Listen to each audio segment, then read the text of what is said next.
Take two. Kyle here from All Media Reviews. Talk about history of modern progressive art rock. Year 2002. I wanted to throw in one album from 2001 that I didn't include in 2001, which I have a personal bias because they're from Minnesota and they're a little bit like a few other bands in this style, but they're also very much in the technicality vein. So this album, not as much as the albums that followed it, but Bubble Mass, Such Fine Particles of the Universe. I think the light, I don't know, deals with the light in here. Um, came out on December 4th, 2001. I didn't include that, but I don't know. I mean, that's where the line kind of draws. Like, when I putting in the likes of Spock's Beard and, um, you know, some of these other bands that are in Dream Theater, every prog metal band in the history. I know I'm gonna probably do a separate prog metal list at some point. Could probably do that. It'd probably be easier to figure out what belongs in there for the most part. So starting 2002 though, whatever that was, a couple months later, um, you see the Apex Theory come out with, I believe it's their debut album, Random Burst. This is an advanced CD copy of it, but I think they're from California, but yeah, it even says 2001 on it, but I know I found it February 21st, 2002 is when it got officially released or distribution. So, yeah, I mean, it's not a record I've listened to that much. I mean, the later Apex Theory I obviously listened to more, but anyway, the Apex Theory's debut album, Random Burst, on February 21st, 2002. So then we see Minnesota's own Lado and Wright put out The Further Adventures of Darlene Cody a week later on February 28th, 2002. Again, doing this Celtic and folk rock thing, but still using some odd time signatures and instrumentation. They were more grounded, topically. They weren't singing about demons and wizards and fantasy stuff, but I John Wright, of course, had been in Product in Us, had done, had the King Crimson influence. There's a Crimson Genesis and Jethro Tull, especially Jethro Tull fans. So they were drawing on some prog, even though a lot of it was folk in the majority of it. But they would do some more progressive stuff later. But they had many records in the 2000s. But anyway, the second album from Lado and Wright on February 28th, 2002, The Further Adventures of Darlene Cody. So here's somewhat of a big hitter now. March 12th, a few weeks after Lado and Wright came out with that record, we saw the second album, sophomore album from the British band Archive. You All Look the Same to Me. This is some awesome stuff, especially the first track, which is like this 15-minute, is it 15-minute? Yeah, 16 minutes track again. It totally channels like Pink Floyd's Animals, among other things, but it's just atmospheric rock to its force. They were doing similar kind of stuff like Pure Reason Revolution was doing, but way before Pure Reason Revolution even existed. And while they have other records that are really good that I'm going to be including in this history, this is their finest achievement to me.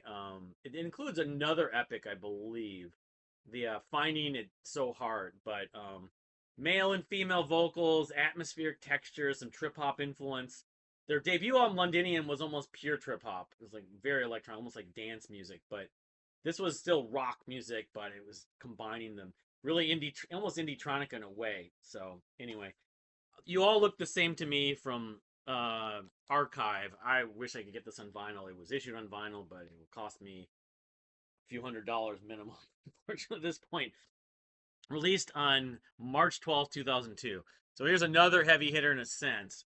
The debut EP from, Cedric Bixler Zavala and Omar Rodriguez Lopez, new band, the Mars Volta, Tremulant EP. While it's still more raw than, stuff they would do later, of course, it was leading up to the debut, and my CD is not in here. What a surprise. It's, they separated with the two guys that went on to form Sparta. I forget his name, Jim, and the two guys from the At the Drive-In. But yeah, I mean, it's Cedric's vocals are better, and they would do the Delouse the next year in 2003. So it was really a precursor to Delouse. So the Tremulant EP. I'm gonna get a physical copy of the actual disc at some point. I'm gonna get the vinyl too. On April 2nd, 2002 was released. A little less than a month after Archives. You all look the same to me. So then you see the return of Doves after Lost Souls from the year 2000. April 29th, 2002, they put out their second album, The Last Broadcast, which, I mean, I still like, most people like, most fans like, but I don't think they like it as much. Now, the run that followed this is the one that really, they took a bit of a dip, but this one does include their sort of quasi cover of King Crimson's Moonchild with M62 song, but again, they were continuing caught by the river rather. They there goes the fear. That's the track I'm thinking of. There's good tracks. I mean, it's a mixture of atmospheric rock and catchy sort of alternative rock, you know, some Brit pop influence, but I think this was a little more conceptual than Lost Souls in some ways. But I never got into it as much. I always liked it, but anyways, it came out on April 29th. It's a few weeks after the Mars Volta EP. April 29th, 2002. So then you got the debut album from kind of the start, or like in effect, I look as the start of chamber baroque pop rock. The band from Texas, who St. Vincent played with at one point, and the large ensemble led by Tim DeLaughter, led to many other bands in this style later, especially in the 2010s, but not only 2010s. The Polyphonic Spree's debut album, the beginning stages of ... the Polyphonic Spree. They were writing music in a suite, very orchestral with like whatever they had, 20 plus members, like 9 or 10 singers, and you know, a lot of instrumentation, chamber, like horns and strings, and you know, a lot of percussion, and Tim DeLaughter's vocals. Well, he reminds me a little bit of Peter Gabriel, a little bit of Bowie kind of too. The other singers, I always find his voice works with that style of music, the big kind of wall sound, you know, kind of influenced by Phil Spector in some ways. Beach Boys, they were Monkees fans, but this album came out on May 21st. It was almost a month after the Doves album, beginning stage of May 21st, 2002, from the Polyphonic Spree, who we'll be hearing more from this in this series later, of course. So then a bit of a throwback, but I want to include it in here because I consider this the best release he made the last, you know, couple decades of his career, at least last probably 30 plus years of his career. David Bowie's Heathen, including the services of Jordan Rudess. Yeah, I mean, it doesn't sound like Bowie from the 60s or 70s, really. Kind of textured, kind of atmospheric. But I find that it works on some level better than some of the other Bowie records in the 90s and even the ones that followed it a little bit. A lot of people love the Black Star record. It kind of bores me actually, but this record engages me. So Heathen from David Bowie, June 11th, 2002, and he came here and did a show, and I didn't go. It was 2003, and I really wish I had. But I wasn't that big of a Bowie fan, so I mean, I'm still not super big into him, but I like his music. That was June 11th, 2002. So then you see the debut full-length album on, what is it, June 21st, day after my birthday, 2002, from the Decemberists, Castaways and Cutouts, which I've always liked this album. I like it more than the record that followed it, but I don't think they were quite as ambitious as they would become, but still it includes like Here I Dream, I Was an Architect, which was using How I Met Your Mother at one point. It's a pretty good debut album. I mean, I've heard many worse debut albums, but there's also been better. Some of these are still tales. Grace Cathedral Hill, The Legionnaire's Lament, July, July, Cautionary Song. Colin Malloy, I was trying to think of his name in the last video. Chris Funk. Yeah, a lot of the, Jenny Conley, a lot of the members of the band were founded, you know, I don't know the previous EP they were all on, but made in Canada. But Castaways and Cutouts came out on June 21st, 2002 from the Decemberists.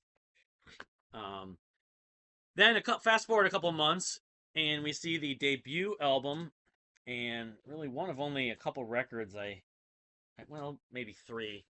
I'd sort of fit in this style before they changed. They took a left turn and went more Johnny Cash and country-ish, alternative country. But post-rock band, Murder by Death, their debut album, like The Exorcist, but more breakdancing. If I'm not mistaken, all these songs are based on, see, this one or the next one are based on, maybe it's the next one. films. But no, the thing that's so great about this album and the one that fell after is that they have like a Western element, but they use these little piano parts. It's very theatrical, very kind of like sort of theater music almost. It's telling a story of like a Western, but they use dynamics, little, kind of big parts, violin, and the vocals are fine. They're straightforward, clean vocals. He's not kind of young sounding, the singer from Murder by Death, but he didn't try to sound so much like Johnny Cash, which he would later. But it's a mouthful, admittedly. Who Will Survive? And all right, so yeah, so Murder by Death. Um, Again, it's a mouthful. Who Will Survive and What Will Be Left of Them? Released originally on August 23rd, 2002. Yeah, I really go back and forth. I mean, the titles In Reverse Psychology, That Crown Don't Make You a Prince, Pillars of Salt, End of the Line. And then they have Until Morale Improves, The Beatings Will Continue. That was a phrase I used to see people use on a message board. I think it was from like a movie or a line from a show or something like that. A Master's in Reverse Psychology. The track titles are a mouthful, but the music itself really works and it flows from they're kind of wide. For a debut album, it's pretty good. It's pretty impressive that compared to some of the other debut albums, it's much better. I really like it, but I go back and forth between that one and the next one, which one I like more. So, all right, that was August 23rd, and then I remember when this came out because I was doing radio at KFAI, and we got it. I didn't get to see the show in November because I was in Atlanta to see Pain of Salvation and Prague Power USA, but Peter Gabriel's Up came out September 23rd, 2002. I still consider this maybe my favorite, although it's like splitting hairs with several of, not all, but several of Gabriel's albums. But has the song Growing Up, Sky Blue, I Grieve, The Barry Williams Show, even though it's kind of silly. It's like talk show, like the whole Martin Downey Jr., kind of Jerry Springer-esque. Yeah, it's sort of industrial points, and yeah, it's Peter Gabriel. He's art pop, art rock. I mean, he had his like 2011. A lot of the usual suspects playing on it. It was his first album in whatever it had been. Us had come out in '92, I think, so it'd been 10 years. So of course we had to wait to last year for the end of 2022 for the next one. Was it the end of 22? Was it the end of 20? The end of 23 actually. Anyway, yeah, Peter Gabriel's Up, September 23rd, 2002. And literally the day after, someone who admires Gabriel, not as much Genesis, but with Genesis, but Gabriel. Porcupine Tree, I mentioned, recordings from 2001. Their debut, the major label debut on Atlantic. This is issued by Case with this vinyl copy, but In Absentia, that when, of course, Gavin Harrison joined the band. This is their heaviest album, probably. If you're ever Blank Planet, I don't know. It's their first like heavier album. I mean, Hate's Song, I think it was pretty heavy at points, but this is a little heavier at points. Songs like Strip the Soul and Wedding Nails and Gravity Eyelids. The trippy with metal with heavy like riffs. Of course, his experience working with Opeth probably kind of inspired or influenced a lot of the direction they took. But some of this is really kind of catchy, poppy. That's why they really fit the mold of progressive art rock. Trains is a banger. It's that and The Sound of Music. People love that song. Heart Attack on a Levee is super melancholy. Blackest Eyes was like the opening single, and it's into that riff is in your face. Some of the lyrics are much more sort of acceptable and poignant than some of the stuff they do later. Lips of Ashes. Some of the vocal harmonies are great. Crater has a master tape. Almost sounds punk at points. But that groove it has really works. Colin Edwin, of course. So this came out on September 24th, the day after Up in 2002. And I remember playing several tracks from that album and Up on my radio show in KFAI at the time. I got to do it as part of the prog community, part of the prog umbrella. Prog fans love their Gabriel and love their Porcupine Tree, of course. So after that, so that was on September 24th, the same week, or maybe it was the first next week. I don't know, look at the calendar. We saw, a band that took a pretty drastic left turn, working with Van Dyke Parks. the grunge band from Down Under with the previous records being one of some of the definitive grunge albums. Not quite in the Nirvana sort of canon or Soundgarden or Pearl Jam, but Silverchair were massive among the grunge sort of history. But they worked with I believe it was David Bottrill actually worked with them and Van Dyke Parks on this, and it came out with Diorama. And while this still includes a decent amount of grunge, there's some orchestral stuff that really makes it artsy and proggy. Um, Cross the Night, what was the one? After all these years, I think it is. A lot of the songs kind of go on these trips, and they would do this on the following record, which was the final Silverchair album. And I like this album, Diorama. I think people love it. Like, I don't like dislike it, but I find like the music from Daniel Johns, um, I find it to be the third ranked among the trilogy of records that he released in the 2000s. But still a decent record and an important record because its influence can't be questioned. I see this album mentioned constantly from bands and fans of this kind of stuff. So anyway, Diorama released September 27th. So it had Peter Gabriel and Porcupine Tree and Silverchair all releasing these kind of epic records in September of 2002. Then we see one of the most epic records to find, one of the mothers of epic records, and an all-time classic for me, and super important in terms of one of the most statement records in this style of music. Dredg's second sophomore album, LCLO, first a proper record released on they re-released their previous record, Leitmotif, in 2001 on like Interscope, but concept album about sleep paralysis and these people having the experience of sleep paralysis. It's a tour de force. It's super cerebral, super atmospheric. Gavin Hayes' vocal style was kind of an improvement, a step up. Really became a really great singer on this record. I like some of the vocals on Leitmotif, but he sounds much better, even better on this. Songs like Woe Is Me, The Canyon Behind Her is just a super epic closer. Very sympathetic. Convalescent, I love that track. Here we, what is it? Just go through the track list. I should just open this up. I mean, this is a special record for me. It syncs up with Eternal Sunshine of the Spotless Mind, but yeah, it's, what is it? Same Old Road's the song I'm thinking of. I don't think they actually. This is interesting. They didn't include the track list in this. They probably got a book, like a sheet that includes it. Just to sort of, not have to lose my my memory of. Yeah, they don't have it. I should know it. As much as I love this record, I should know the track list by heart. Triangle, Scissor Lock, the different intervals. It's just, there's so much to this record, and it's so cohesive. There was this thing I dealt with this guy, my love of Marillion, and he was saying that Dredg are so much better than Marillion, even though they have a lot of similarities, especially the later Marillion. Steve Hogarth is a deeper vocalist. The whole Dredg comparison is like, well, it's U2 meets Tool, or maybe I'll worry about this later. But yeah, I mean, it's not the Dredg album I listen to the most from an addictive standpoint, but I'm the most emotionally tied to it still to this day. So came out originally on October 8th, 2002, recorded at Skywalker Ranch, where they did a lot of the mixing for Star Wars movies and stuff like that, and was released at some point in 5.1 and DTS. It's a very highly regarded record for a good reason. It's only their second record, interesting enough, too.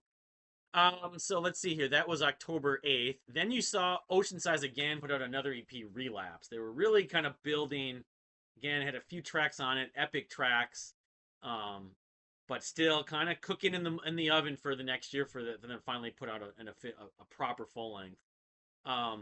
That was on October 21st.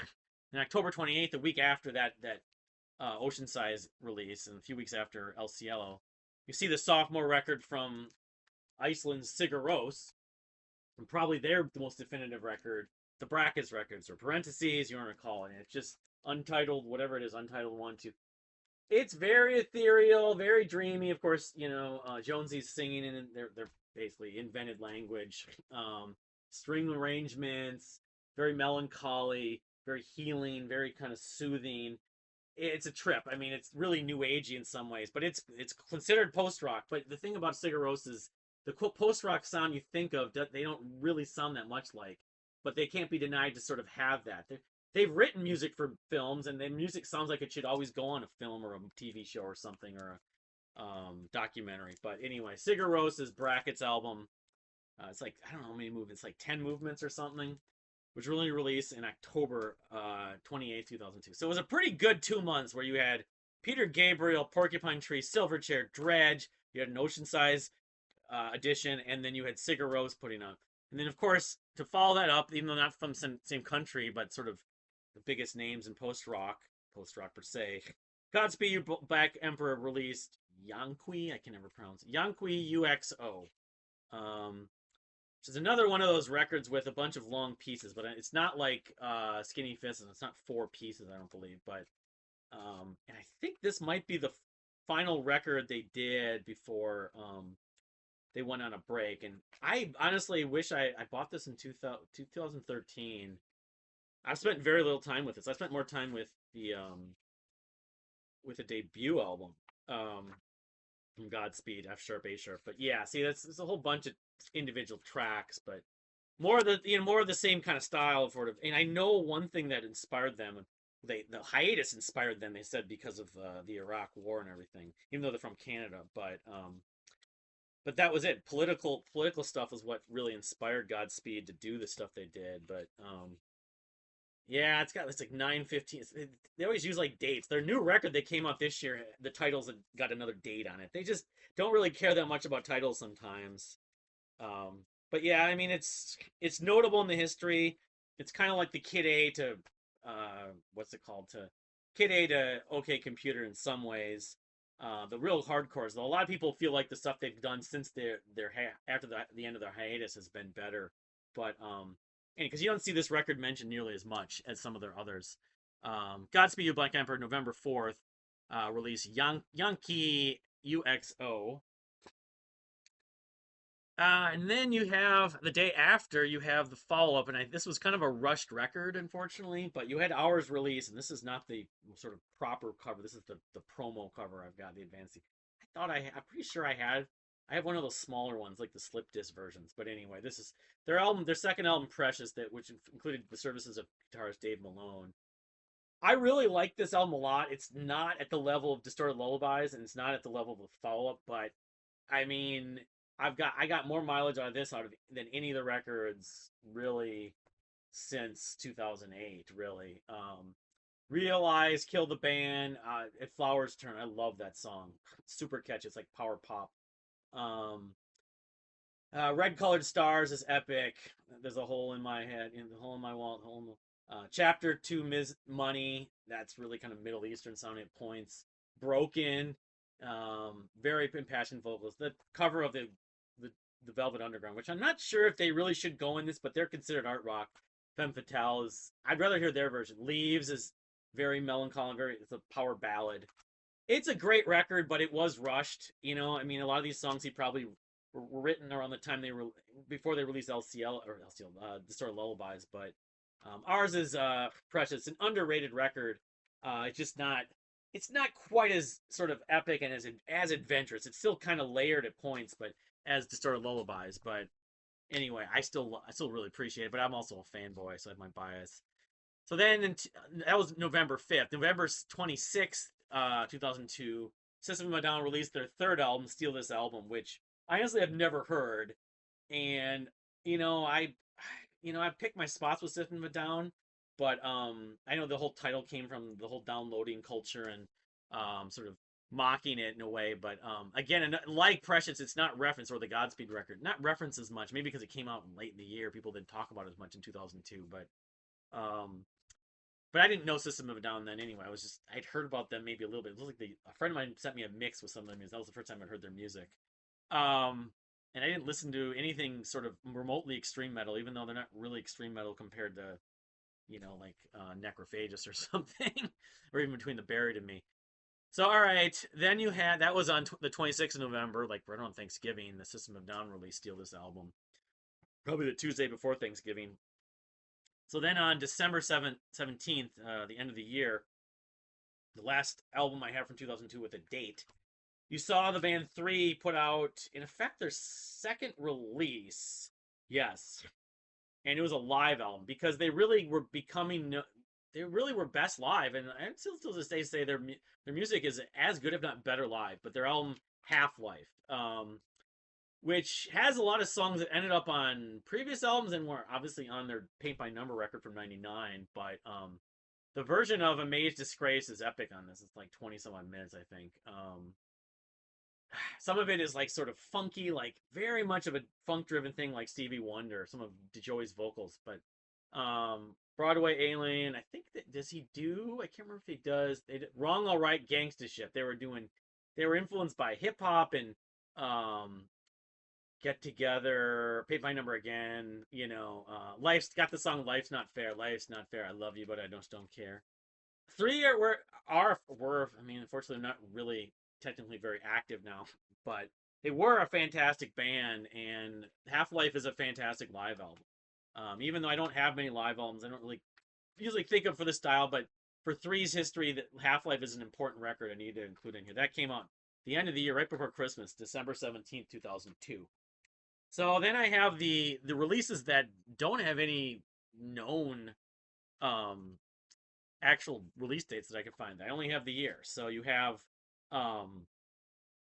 Anathallo with their second full length, which their first full length came out the end of the year in 2001. Luminescence Atlas Position. Sparrows, which is also on here. Although I've noticed that some of the Sparrows stuff, they've been kind of described as having a Christian element, which I never really felt like it did, but Sparrows has a little bit more of it on the nose. But and the anthology includes some of it, if not all of it. But it's their second full length. They released an EP the next year, which down here, and they'll get into sort of. They had a bunch of releases before they sort of broke through a little bit. Anathallo, but Anathallo's Sparrows was one record also in 2002 that is within the sort of progressive art rock canon. Then you have, and I'm just really going alphabetically. I have no idea when this actually was released. Even though I have a sticker on here that might give some information. Interesting what they describe it. The Apes and the guys from Call Florence Pow put out their second release, The Strange Situation. I love this thing. This is one of the greatest EPs of all time. Got Creepy Girls, which is like Queen on steroids. Preparation for Battles, like this synthesizer tour de force, could be some YouTube video that shows people doing stuff in the city, going on bikes and stuff. It's very much a quirky, fun, and it sounds like something from the debut record, These Are the Plans, but Mother Dying is epic. It's vocal layers of some samples on that. I believe Matt Mahaffey himself plays on this too. One of a kind. I love this EP to death. It's almost as good as Blood Moon. It doesn't actually have a date on here. January 10th, 11th, though. So maybe it was early in the year, CMJ. But recommended if you like Ween, Enon, the Unicorns, and Ratatat. I know Ratatat and I know Ween. Enon and the Unicorns never heard of, but I may need to do some research. But you can see if I can put this on the camera here real quickly. That sticker there. I got 3 or 4 copies. Someone's trying to sell this for like $40 on one of the sites on Amazon Marketplace. But anyway, Call Florence Pow, which would become the two guys, Brian Jacobs and David Feist, would become Apes and Androids. The Strange Situation EP, massive, release, even though it's just an EP in the history of progressive art rock. All right, so then you have another really important record, which I don't have an EP. The debut album, they had like a demo before this, but the official debut album from would be Australia, and then eventually they end up moving back to Ireland. I don't know. The lead singer, Gavin DeBarra, is it Gavin or Declan DeBarra, rather? Declan DeBarra. Clan Zoo's Rua. Love this album. They have similarities to Dredg, and this may have come up before LCL, and some of it more like Leitmotif era, but they use violin. It's got a Western sound to it, but Declan's vocals are very distinct. What's the one? All the People Now. That track is fantastic. And then You're Listening to a Dead Man Speak is very melancholy. The piano range, some of the piano parts, little textures they use. Rua from Clan Zoo. Clan Zoo had a very short history, unfortunately. They're similar to Murder by Death. It's interesting how they put out their debut album the same year that Murder by Death did. Unfortunately, Murder by Death is still an active band, but they're much different now. But But Rua's, I kind of lean a little bit more. I'm comparing the two. I like Clanzu slightly more, but awesome record. So then to close it all out, of course, and again, I wasn't able to find a release date on this thing either. Um, Kevin Gilbert's the Caviar Sessions came out sometime in 2002. This was obviously another posthumous release on the tails of the Shaming of the Truth. People thought some of the Shaming of the Truth was really weird to hear Kevin kind of really go do different stuff like Smash and especially the Ghetto Beautiful Things. Of course, that was almost nothing compared to how sort of overtly explicit um, some of the stuff on the Caviar Sessions, which I've grown to like some of it. It's definitely out there lyrically, very character driven, almost kind of radio like audio theater, and you know, kind of character driven in terms of a very misogynistic and so almost adult or kind of non-speakable kind of stuff. But I mean, songs like Broken, The Sultan of Brunei, Death Orgy 9000, Picnic Pretty. Pretty got the lyrics. If you don't think I'm pretty, I'm gonna kill myself. I mean, Kevin was definitely, you don't recognize this as a Kevin Gilbert release, but then when you listen to all of Kevin Gilbert's music, you kind of understand why he was trying to basically sound not like anything he'd done before. And it was the last band, the last music he actually did, in effect. Although some of the stuff that has been released posthumously, I don't know. That the whole accurate chronology is not certain, but it's definitely artsy, so it fits under that umbrella. But it's out there, you know. Of course, it's got the parental advisory, explicit lyrics on it. So that's it for 2002. 2002, I find was better than 2001. But I still feel like progressive art rock, modern progressive art rock, was still finding its footing from a standpoint of the depth of sort of 1, 2, 3, 4, 5, 6, 7, 8, 9, 10, 11, 12, 13, 14 record that just hit you over the head like, that's amazing, that's amazing, that's amazing. All doing this artsy progressive stuff around the same time. But, you know, this year you had Archive, you had Murder by Death, you had Porcupine Tree, you had Dredge, you had essentially the second half, the fourth quarter, the late third quarter, fourth quarter, Porcupine Tree, Dredge, Sigur Rós, Ours, and then I'm not sure about like with Clan Zoo and Murder by Death. You had some of those definitive records that I look at the history in 2002. So, but yeah, I mean, it started to peak of a year or two later. We'll see when I get into 2003, 2004, 2005, 2006, when it really starts to break, you know, break stride or really hit stride rather. Into the genre that I personally love, and I feel like one of the only people does, other than Lorenzo from Alt Prog Core. But thank you for watching, and we'll see you next time.